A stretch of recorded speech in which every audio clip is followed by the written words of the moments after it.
ধর্ষণের সাজা মৃত্যুদণ্ডের বিধান আজ থেকে কার্যকর এ সংক্রান্ত অধ্যাদেশে সই করেছেন রাষ্ট্রপতি মোহাম্মদ আব্দুল হামিদ। এদিকে সমস্যা দেখা দিলে তা সমাধান করতে হয়, এজন্য ধর্ষণের সর্বোচ্চ সাজার আইন পাশ করা হচ্ছে বলে জানিয়েছেন প্রধানমন্ত্রী শেখ হাসিনা।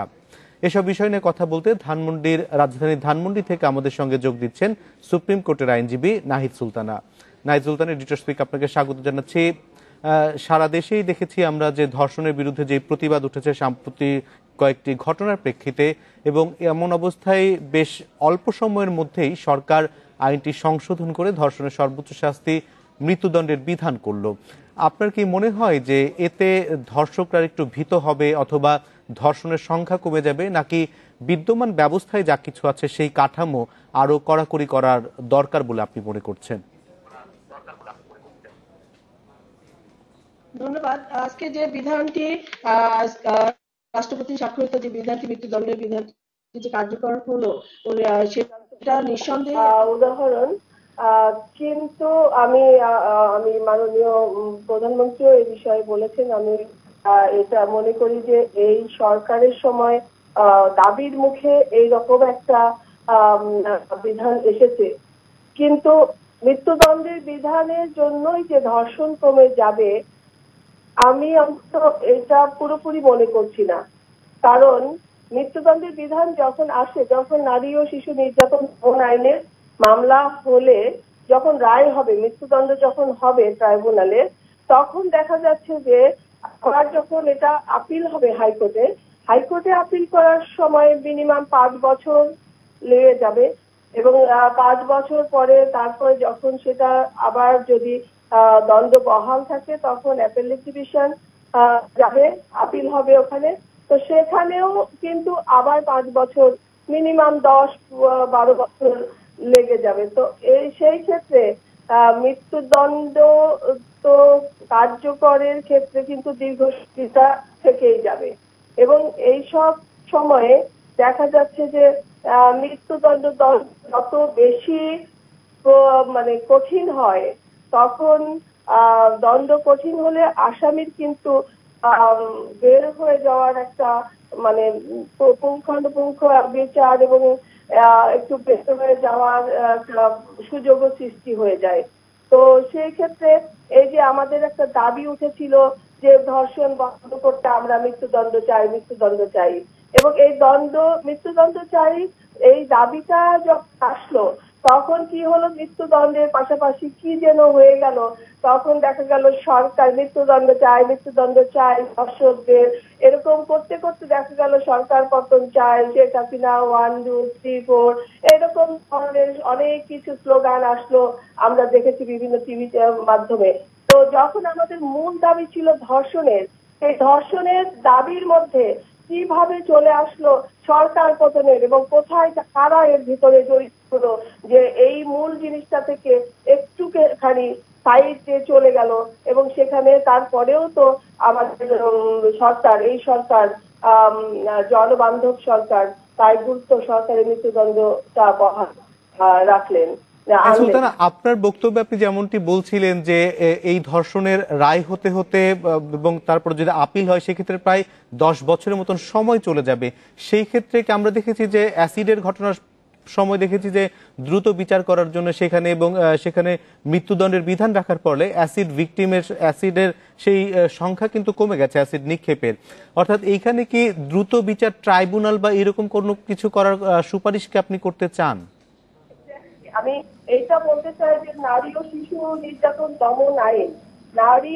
নির্যাতন দমন আইনকে যদি দ্রুত বিচারের আওতায় নিয়ে ট্রাইব্যুনালে যখন বিচার হয়, শুধু ধর্ষণের জন্য যদি এক্সিকিউট করা হয়, এবং সেখানে দ্রুততার সাথে বিচার, তদন্তের সময় একদম নির্দিষ্ট করে তদন্ত 60 দিনের মধ্যে তদন্ত সম্পন্ন করতে হবে, নো আদার ওয়ে। তদন্ত সম্পন্ন হওয়ার পরে ধরেন ট্রাইব্যুনালে বিচার হয়, তখন ওখানে আপনার 6 মাস, ম্যাক্সিমাম 6 মাসের মধ্যে সাজা হলে, সাজা হওয়ার 1 মাসের মধ্যে আপিল করবে হাইকোর্টে, বিক্ষুব্ধ পার্টি আপিল করবে। আপিল 1 মাসের মধ্যেই করতে হবে, 30 দিনের মধ্যে। তারপরে হাইকোর্টে আসার পরে আমাদের যেমন বিভিন্ন বেঞ্চ আছে হাইকোর্টে, দুদকের জন্য আলাদা বেঞ্চ আছে, আমাদের আমাদের কোম্পানি ম্যাটার শোনার জন্য আলাদা বেঞ্চ আছে, তারপরে আমাদের ভ্যাট কাস্টমস এর জন্য আলাদা বেঞ্চ আছে। তেমনি আমাদের নারী ও শিশুর জন্য আলাদা একটা বেঞ্চ গঠন করা যেতে পারে। হ্যাঁ, এবং নারী ও শিশুর এই বেঞ্চে ধর্ষণের মামলাগুলো অগ্রাধিকার পাবে এবং সেখানেও যদি 180 দিন বা 6 মাস বেঁধে দেওয়া হয় যে এই 6 মাসের মধ্যেই বিচার কাজ সম্পন্ন করতে হবে এবং একটা বেঞ্চ এটা দেখবে এবং ধর্ষণটা অগ্রাধিকার ভিত্তিতে, এবং তারপর 6 মাসের মধ্যে কাজ সম্পন্ন হলে আবার বিক্ষুব্ধ পার্টি সাজা পাওয়া, বিক্ষুব্ধ পার্টি যখন আবার অ্যাপেলেট ডিভিশনে যাবেন তখন দেখা যায় অ্যাপেলেট ডিভিশনে যাওয়ার ক্ষেত্রে তখন আবার 1 মাস থাকবে সময়, এবং অ্যাপেলেট ডিভিশনে একইভাবে যদি একটা দিন, সপ্তাহে একটা দিন ধর্ষণ মামলাগুলো শোনা হয়, নারী ও শিশুর মধ্যেই ধর্ষণটাকে অগ্রাধিকার ভিত্তিতে যদি শোনা হয়। একটি প্রশ্ন একটু জিজ্ঞাসা করতে চাই যে ধর্ষণের সর্বোচ্চ শাস্তি যখন মৃত্যুদণ্ড দেওয়া হয় তখন এই আইনের অপপ্রয়োগের কোনো আশঙ্কা দেখেন কিনা?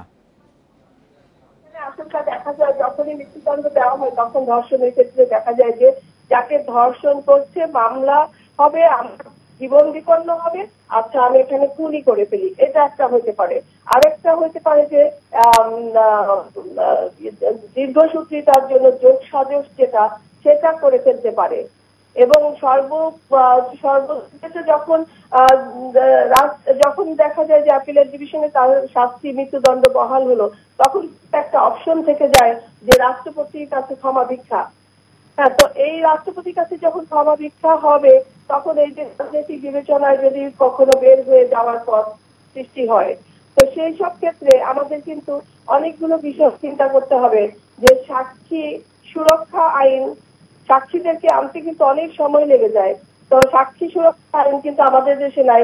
সাক্ষ্য আইনে কিন্তু মানে ব্যাপক আমাদের কিন্তু আইনের বদল হওয়া দরকার, যে সাক্ষী সুরক্ষা আইন, ভিকটিম সুরক্ষা আইন, এইগুলো কিন্তু থাকতে হবে। না হলে দেখা যাচ্ছে যে ভিকটিম আসছে রাস্তার মধ্যে তাকে মেরে ফেললো, তো এই ধরনের ইয়েগুলো কিন্তু থেকে যাবে যদি আমরা আইনের ব্যাপক সংশোধন না করি বা আইন সংযোজিত না করি।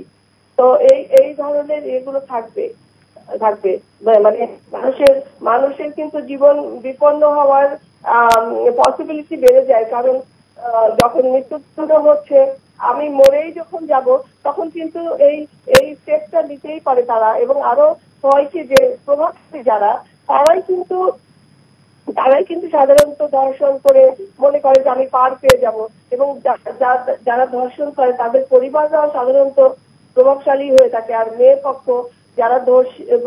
পক্ষ যারা থাকেন তার কি যে এমনিতেই মনোবল তাদের ভেঙে যায়, তার মধ্যে তারা নিরুপায় হয়, বাবা মা সামাজিক সব দিক থেকে বয়কট হয়ে যায়, বাবা মাও ভীত সন্ত্রস্ত হয়, তাদের সম্মানহানি এবং বিভিন্ন দিকে চিন্তা করে তারা কিন্তু অনেকখানি পেছনে হাঁটে।